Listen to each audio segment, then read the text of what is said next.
Hello ଆସିଲି। ଆପଣମାନେ ଜାଣିଛନ୍ତି କି ଆଜି ଆମ ଘରେ କ'ଣ ପ୍ରସ୍ତୁତ ହେଉଛି? ଆଜି ଆମର ହେଉଛି କାଞ୍ଜି ତୋରାଣୀ, ଯାହାକୁ ଖାଇବା ପାଇଁ ପେଟ ପକ୍ଷେ ଭଲ ଏବଂ ମୁଣ୍ଡ ମଧ୍ୟ ଥଣ୍ଡା ରହିଥାଏ। ତା ପାଇଁକି ମୁଁ ପ୍ରଥମେ କିଛି ମୂଳାକୁ ଖଣ୍ଡ ଖଣ୍ଡ କରି କାଟି ପାଣିରେ ପକାଇଦେଲି ଏବଂ କିଛି ବିନ୍ ଛୁଇଁ ତା ସହିତ କିଛି ଶିମ୍ବ ମଧ୍ୟ ପାଣିରେ ପକାଇ ରଖିଲି। ତାପରେ ମୁଁ କିଛି ଭୃସଙ୍ଗ ପତ୍ର, ଧନିଆ ପତ୍ର ଏବଂ ରସୁଣକୁ ଛଡ଼ାଇ ରଖିଲି।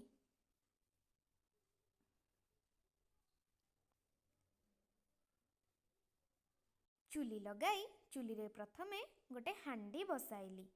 ହାଣ୍ଡି ବସାଇବା ପରେ ତୋରାଣୀ କାଞ୍ଜି କରିଥିଲି, ଯାହାକି 2-3 ଦିନର ଅରୁଆ ପଖାଳ ଥିଲା।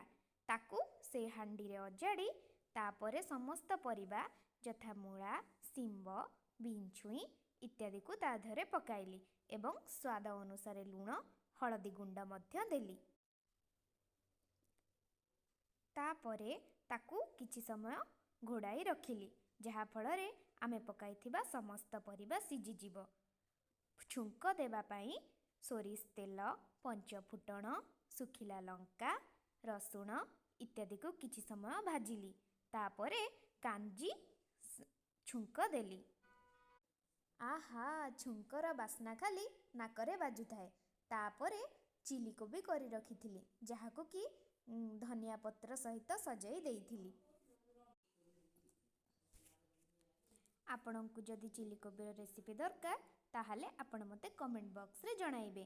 ମୁଁ ଖୁବ୍ ଶୀଘ୍ର ଏହି ରେସିପି ନେଇ ଆସିବି ଆପଣମାନଙ୍କ ପାଇଁ। ତାପରେ ଆମ ବାଡ଼ିରୁ ଆସୁଥିବା ଆଳୁ ଶାଗକୁ ବାଛି ଦେଇଥିଲି ଏବଂ ତାକୁ ରସୁଣ ବଘାରି ଏକ ସୁନ୍ଦର ଭଜାଟିଏ ପ୍ରସ୍ତୁତ କରିଥିଲି। ସେଥିମଧ୍ୟରେ କାଞ୍ଜି ତୋରାଣୀରେ ଦହି କିଛି ଦେଇଥିଲି ଖଟା ହେଇଯିବା ପାଇଁ। ତାପରେ ଗ୍ୟାସରେ କରିଦେଇଥିଲି କଖାରୁ ଫୁଲ ବରା। ବାଢ଼ି ଦେଇଥିଲି ଗୋଟେ କଦଳୀ ପତ୍ରରେ ଭାତ, ଶାଗ ଭଜା, କାଞ୍ଜି, ମୂଳା ଆଉ କୋବି ଭଜା, କୋବି ଚିଲି, କଖାରୁ ଫୁଲର ବରା, ଯାହାକି ଖାଇବା ପାଇଁ ବହୁତ ସୁଆଦିଆ ହେଇଥିଲା।